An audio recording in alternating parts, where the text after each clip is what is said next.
পুরুষেরও একটা মান মর্যাদা বলে একটা বিষয় আছে, সম্মানহানি পুরুষেরও হয়। কোনো পুরুষ রাজনীতিবিদ যদি কোনো মহিলার উদ্দেশ্য করে বলেন ওই মহিলারা এলে তাদেরকে জুতো দেখাও, তাদেরকে ঝাঁটা মারো, তখন কিন্তু মহিলা কমিশন একদম অ্যাক্টিভ হয়ে যায়। কিন্তু উল্টো দিক দিয়ে দেখতে গেলে যখন এই মহিলা রাজনীতিবিদরা তারা রাজনীতি করতে গিয়ে লাগাম ছাড়া কথা বলছেন, তখন কিন্তু কোনো আলোচনা হয় না। যে ভারতে আমরা সবসময় লিঙ্গ নিরপেক্ষ সমাজের কথা বলে থাকি, কিন্তু আইনটা কিন্তু লিঙ্গ নিরপেক্ষ নয়। নারী পুরুষের আইনের সমান অধিকার থাকা উচিত, এটা কোথাও একটা গিয়ে কিন্তু সমাজকে ভাবতে হবে। এখন যখন সংবাদ মাধ্যমে আমরা দেখতে পাই যে কোথাও একটা কোনো পুরুষকে মারা হয়েছে, তো আপনাদের মানে সে কমেন্ট সেকশন দেখবেন, সেখানে মহিলারা বলছে এতদিন মহিলারা মার খেয়েছে, এবার পুরুষরাও মার খাক, বেশ হয়েছে, দারুণ হয়েছে। একজন বউ যখন তার স্বামীকে অত্যাচার করছে বা মানসিক বা শারীরিক নির্যাতন করছে, তখন সেই স্বামীটা কিন্তু কোনো জিডি করতে গেলে পুলিশ হেসে তাড়িয়ে দেয়, বলে বউয়ের হাতে মার খাচ্ছিস। আমরা যদি লিঙ্গ নিরপেক্ষ সমাজের কথা বলে থাকি, তাহলে লিঙ্গ নিরপেক্ষ সমাজে লিঙ্গ নিরপেক্ষ আইনের কথা কেন থাকবে না? সমাজ যদি লিঙ্গ নিরপেক্ষ হতে পারে,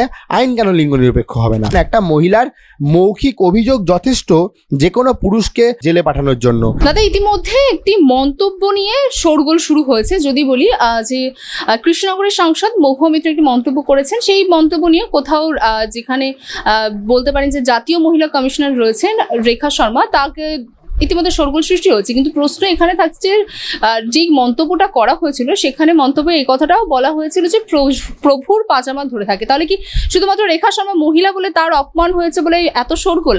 আর যাকে উদ্দেশ্য করে, যার সঙ্গে জড়িয়ে কথা বলা হচ্ছে, তিনি পুরুষ বলে কি তার কোনো রকম কোনো বক্তব্য থাকবে না? দেখুন, আমরা একটা বিষয় সবসময় লক্ষ্য করে থাকি যে রাজনীতি করতে গিয়ে যারা মহিলা রাজনীতিবিদ রয়েছেন তারা লাগাম ছাড়া কথা বলেন, এবং সেই কথাগুলোর মধ্যে পুরুষ বিদ্বেষ আমরা রন্ধ্রে রন্ধ্রে দেখতে পাই। অর্থাৎ রাজনীতি করতে গিয়ে একজন মহিলা রাজনীতিবিদ সবসময় এটা আশা করে থাকেন যে তাদের সাথে যখন কোনো পুরুষ কথা বলবেন তাকে সমীহ করে কথা বলতে হবে। আমরা দেখে থাকি তারা সবসময় বলেন নারী মর্যাদা বজায় রেখে কথা বলুন, অথচ তারা কিন্তু নিজেরা যখন রাজনীতি করছেন, বিরোধিতা করছেন, তখন তাদের কিন্তু কোনো লাগাম থাকে না। তারা মুখে যা আসেন যখন তখন বলে দিচ্ছেন, ওকে থাপ্পড় মারবো, ওকে বটি দিয়ে কেটে দাও, ওকে এই করো, ওকে সেই করো, ওকে পেটাও, ওকে জুতো দিয়ে মারো। কিন্তু এই কথাটাই কিন্তু কোনো পুরুষ রাজনীতিবিদ যদি কোনো মহিলার উদ্দেশ্য করে বলেন যে ওই মহিলারা এলে তাদেরকে জুতো দেখাও, তাদেরকে ঝাঁটা মারো, তখন কিন্তু মহিলা কমিশন একদম অ্যাক্টিভ হয়ে যায়। কিন্তু উল্টো দিক দিয়ে দেখতে গেলে যখন এই মহিলা রাজনীতিবিদরা তারা রাজনীতি করতে গিয়ে লাগাম ছাড়া কথা বলছেন, তখন কিন্তু কোনো আলোচনা হয় না। অর্থাৎ কোথাও একটা নারী কমিশন এখানে দ্বিচারিতা রোল প্লে করছে। এই সম্পূর্ণ বিষয়টিতে কি যে রেখা শর্মা মহিলা বলেই কি এত শোরগোলটা হলো? মানে এরকম মন্তব্য যদি রেখা শর্মার জায়গায় যদি কোনো পুরুষ রাজনীতিবিদকে করা হতো, তাহলে কি এতটা শোরগোল পড়তো? তোমার কি? একদমই না। কারণ আমরা তো দেখতে পাচ্ছি প্রত্যেকটা রাজনৈতিক দলের বেশিরভাগ মহিলা যারা রাজনীতিবিদ রয়েছেন তারা তো এরকম ধরনের বাজে মন্তব্য প্রায় করে আসছেন। আজকে মহুয়া মিত্র কি শুধুমাত্র রেখা শর্মাকে নিয়ে বলেছেন বলে? উনি কি কোনো পুরুষ রাজনীতিবিদদের বাজে কথা বলেননি? সব সময় বলেছেন, প্রত্যেক মুহূর্তে বলেছেন, কিন্তু তাকে উদ্দেশ্য করে, সেই বিষয়গুলোকে উদ্দেশ্য করে কখনো কিন্তু ততটা শোরগোল হয় না। এটা প্রত্যেকটা মহিলা রাজনীতিবিদের ক্ষেত্রে আমরা দেখতে পাই। না, এখন হাইলাইট করা হয় না, কারণ কোথাও একটা হয়তো কিছু সংবাদ মাধ্যম সেখানে টিআরপি খুঁজে পাচ্ছে না। ভাই, সমাজ ততটা এখনো ভেবে উঠতে পারেনি যে পুরুষেরও একটা মান মর্যাদা বলে একটা বিষয় আছে, সম্মানহানি পুরুষেরও হয়। এটা কোথাও একটা হয়তো এখনো সমাজ সেভাবে এই বিষয়টা নিয়ে ভাবতে শেখেনি। কোথাও কি এই যে ধরনের মন্তব্য করা হচ্ছে, আমি যদি শুধু এই মন্তব্যটা নিয়েই কথা বলি যে রেখা শর্মার সেখানে অপমানবোধ মনে হয়েছে, তিনি অভিযোগ করেছেন, অভিযোগ দায়ের হয়েছে। কোথাও যে তার সঙ্গে যাকে বলা হয়েছে যে প্রভুর কথা বলেছে, তিনিও তো একজন পুরুষ হিসেবেই তাকে মানে উল্লেখ করে বলা হচ্ছে কথাটা। কিন্তু কোথাও যে কি আমাদের সমাজ এটা বেঁধে নিয়েছে যে পুরুষদের এরকমই চরিত্র হওয়া। ব্যাপারটা হচ্ছে কি, এখানে আমাদের যে ভারতে আমরা সবসময় লিঙ্গ নিরপেক্ষ সমাজের কথা বলে থাকি, কিন্তু আইনটা কিন্তু লিঙ্গ নিরপেক্ষ নয় কোথাও একটা। আজকে নতুন আইন পাস হচ্ছে যে 18 বছর পর্যন্ত নাবালক নাবালিকা উভয়কেই, আপনারা জানেন, নতুন আইন সংহিতা জারি হয়েছে, খুব ভালো কথা। কিন্তু 18 বছর পর্যন্ত একটা নাবালক পুত্র শিশুর যদি ধর্ষণ হতে পারে, তাহলে 18 বছর 1 মাস হয়ে গেলে কি সে আর ধর্ষণ হতে পারে না? কিন্তু আমরা দেখে থাকছি এখানে 40 বছর 42 বছরের একজন মহিলা, সেও কিন্তু 18 বছরের ঊর্ধ্বে কোনো পুরুষকে যৌন নির্যাতন করছে, কিন্তু সেক্ষেত্রে ওই পুরুষটারই উল্টে শাস্তি হয়ে যাচ্ছে, বা ওই পুরুষটার বলার কোনো জায়গা নেই, অভিযোগ করার কোনো জায়গা নেই। আজকে কোনো পুরুষের সম্মানহানি হলে সে একটা সম্মানহানির জন্য কেস করতেই পারে, কিন্তু একটা মহিলা যখন নারী ঘটিত কেসে তার সম্মানহানি ঘটনাকে সামনে তুলে ধরছে, তখন কিন্তু যে দৃঢ়তার সাথে সেই বিষয়গুলোকে আইনের চোখে দেখা হয়, সেটা কিন্তু পুরুষদের ক্ষেত্রে দেখা হয় না। অর্থাৎ আমাদের আইনটাই কোথাও একটা দাঁড়িয়ে আজকের দিনে দাঁড়িয়েও সেটা নিরপেক্ষ নয়। অথচ আমরা নিরপেক্ষ সমাজের কথা বলে থাকি, যেখানে নারী পুরুষের সমান অধিকার থাকবে, কিন্তু নারী পুরুষের আইনের সমান অধিকার থাকা উচিত, এটা কোথাও একটা গিয়ে কিন্তু সমাজকে ভাবতে হবে। আচ্ছা, এই একই প্রসঙ্গে আমি যদি বলি যে ইতিমধ্যে দেখা যাচ্ছে যে ভাঙড়ে একটা খবর আছে, সেখানে গণপিটুনি হয়েছে, চোর সন্ধ্যা একজন পুরুষকে মেরেছে, কিন্তু আমি এখন পর্যন্ত মানে সেইভাবে কোনো বলতে পারি যে মহিলা কমিশনের তরফ থেকে বা মহিলা যারা নারী সুরক্ষা তাদের দিক থেকে কোনো বক্তব্য এখনো শোনা যায়নি যে একজন পুরুষের উপর কেন গণপিটুনি বারংবার কেন হচ্ছে। আচ্ছা দেখুন, একটা কথা বলতে থাকছি, আজকে একটু ইতিহাসে যাই। মণিপুরে একটা ঘটনা ঘটেছিল, মনে আছে, যেখানে উলঙ্গ করে পেটানো হয়েছিল। তো সেখানে কারা ছিল, সেখানে কিছু পুরুষ ছিল। তো সেটা নিয়ে সমস্ত সংবাদ মাধ্যম খবর করেছেন। আচ্ছা, মালদাতে মহিলা চোরদেরকে পেটানো হয়েছিল, উলঙ্গ করে পিটিয়েছিল এবং মহিলারা পিটিয়েছিল। কোনো সংবাদ মাধ্যমকে কেন খবর করতে দেখা যায়নি? হাতে গোনা 2-1টা ছাড়া।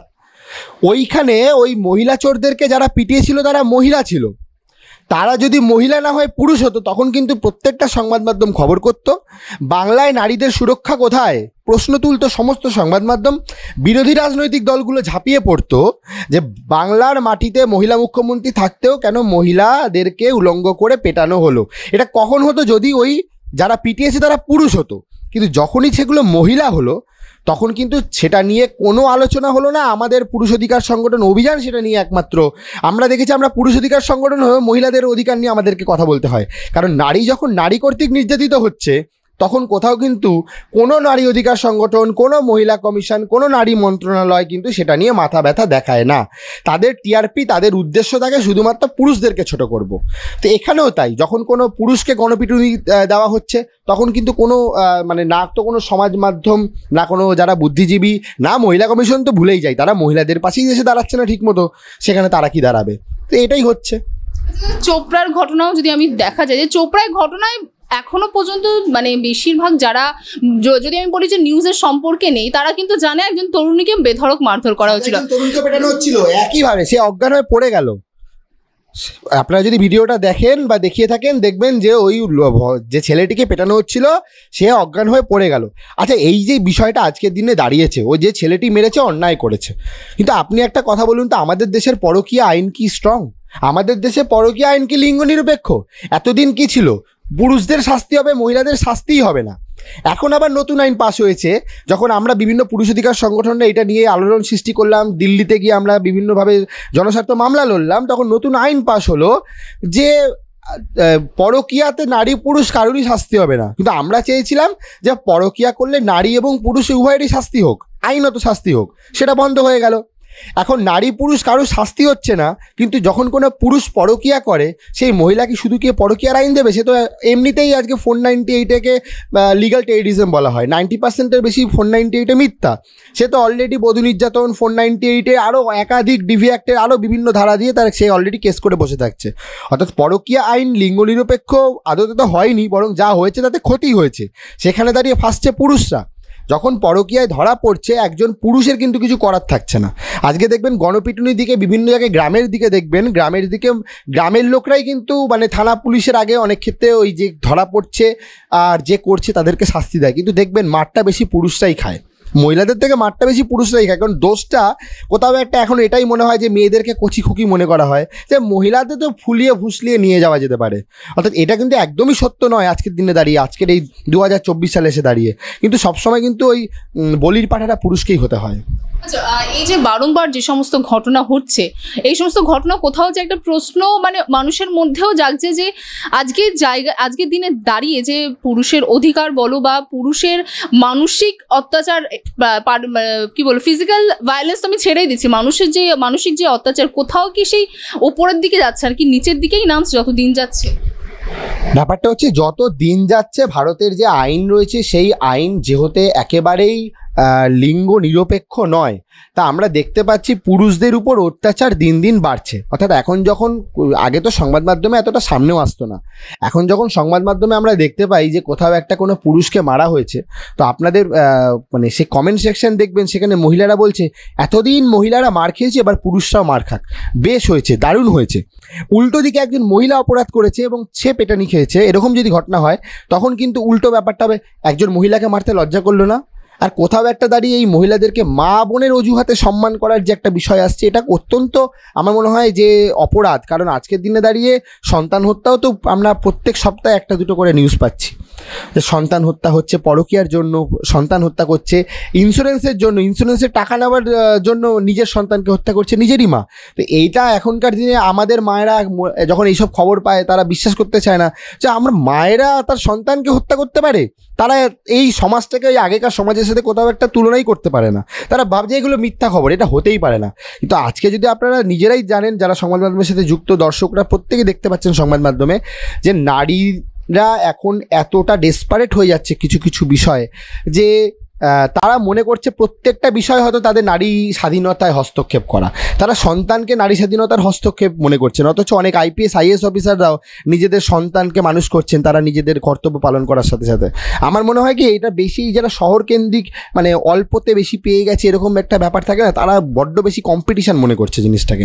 কম্পিটিশান মনে করতে গিয়ে সমাজের আরও ক্ষতি হচ্ছে, তারা পুরুষ বিদ্বেষী বক্তব্য বেশি করে সামনে নিয়ে আসছে। মানে এখনকার সময় এমন যে দাঁড়িয়েছে যে মহিলারা তো পুরুষের অধিকার নিয়ে কথা বলে না, যেমনটা তুমি বলেছে গণপিটুনিতে শুধু মাত্র মহিলারা, পুরুষরাই পুরুষদের মারছে, মানে সেখানে যে কোথাও পুরুষরাও তাদের অধিকার নিয়ে কথা বলছে না। সেই থাকে জনমাধ্যমে যে আমাকে এখন ভিডিও বানাতে হবে, এই মারধর হচ্ছে, সোশ্যাল মিডিয়া ভাইরাল হতে হবে, এই ধরনের চিন্তা ভাবনা এখন সব। একদমই তাই, একদমই তাই। এবং সব থেকে বড় কথা, আমাদের এই সমাজের মধ্যে কোথাও একটা যে ধারণাগুলো আগে ছিল, এই ধারণার পরিবর্তন খুব দরকার। পুরুষেরও কষ্ট হয়, পুরুষও কাঁদতে পারে, কিন্তু পুরুষ নিজের দুঃখের কথা সহজে কাউকে বলতে পারে না। আর সব থেকে বড় কথা হচ্ছে, আমাদের দেশে আপনারা যদি দেখেন যে পশু পাখির জন্য কমিশন আছে, গাছপালার জন্য কমিশন আছে, মহিলাদের জন্য কমিশন আছে, তৃতীয় লিঙ্গের জন্য কমিশন আছে, সবার জন্য কমিশন আছে, সবার জন্য আলাদা মন্ত্রণালয় রয়েছে, যেখানে দাঁড়িয়ে বছরে কোটি কোটি টাকা স্যাংশন করা হয়। আর নারীদের জন্য তো মহিলা সংগঠন, মহিলা কমিশন, নারীদের জন্য রাজ্য স্তরে, কেন্দ্র স্তরে কমিশন রয়েছেই, কিন্তু পুরুষদের জন্য একটাও সরকারি সংগঠন নেই, সরকারি কোনো জায়গায় অভিযোগ জানাবার কোনো উপায় নেই। আমি যখন বিভিন্ন সংবাদ মাধ্যমে এটা দাবি রাখি যে পুরুষ কমিশন দরকার, বেশিরভাগ মহিলারাই বিরোধিতা করেন। আমি বুঝে উঠতে পারি না যে পুরুষ কমিশন হলে কি হবে। পুরুষরা নিজেদের অভাব অভিযোগের কথা, তাদের দুঃখ বেদনার কথা, বা তাদের উপর কোনো অত্যাচার হলে সেই অভিযোগটা করতে পারবে। কারণ একজন বউ যখন তার স্বামীকে অত্যাচার করছে বা মানসিক বা শারীরিক নির্যাতন করছে, তখন সেই স্বামীটা কিন্তু কোথাও গিয়ে অভিযোগ করতে পারে না। সেই স্বামীটা কিন্তু কোনো জিডি করতে গেলে পুলিশ হেসে তাড়িয়ে দেয়, বলে বউয়ের হাতে মার খাচ্ছিস। ব্যাপারটা এরকম একটা হাসি মজার জায়গায় নিয়ে চলে যাচ্ছে। তো সেখানে দাঁড়িয়ে তো পুরুষ কমিশন হলে আদতে সমাজের ভালোই হবে, সেখানে দাঁড়িয়ে কিন্তু মহিলারা এর বিরোধিতা করছে। আমার কথা হচ্ছে, আমরা যদি লিঙ্গ নিরপেক্ষ সমাজের কথা বলে থাকি, তাহলে লিঙ্গ নিরপেক্ষ সমাজে লিঙ্গ নিরপেক্ষ আইনের কথা কেন থাকবে না? এবং আরেকটা বড় প্রশ্ন হচ্ছে, যখন এই আমাদের দেশে বা আমাদের এই গোটা পৃথিবীতে যদি দেখে থাকেন, নারীদের ক্ষমতায়নের জন্য কারা এগিয়ে এসেছিলেন? রাজা রামমোহন রায়রা এগিয়ে এসেছিলেন, ঈশ্বরচন্দ্র বিদ্যাসাগররা এগিয়ে এসেছিলেন, রবীন্দ্রনাথ ঠাকুররা এগিয়ে এসেছিলেন, সমাজের বুদ্ধিজীবী পুরুষরা এগিয়ে এসেছিলেন। আজকের দিনে দাঁড়িয়ে কিন্তু খুব কম মহিলাকেই দেখবো যারা লিঙ্গ নিরপেক্ষ আইন বা পুরুষদের দুঃখ বেদনা কষ্টের জন্য কথা ভাবছেন। কোথাও একটা দাঁড়িয়ে যত দিন যাচ্ছে যেন তাদের মনে কোথাও একটা পুরুষ বিদ্বেষ আরো বেশি দেখা দিচ্ছে। পুরুষরা যে অধিকারের যোগ্যতা তাদের আছে কিনা সেটা তাদের কাছে, যোগ্যতা ভাববো কেন? নারী পুরুষ আবার যোগ্যতা অর্জন করার তো ব্যাপার নেই। আমাদের কথা হচ্ছে, আমরা মানুষ হয়ে জন্ম নিয়েছি, নারী পুরুষের আগে আমরা মানুষ।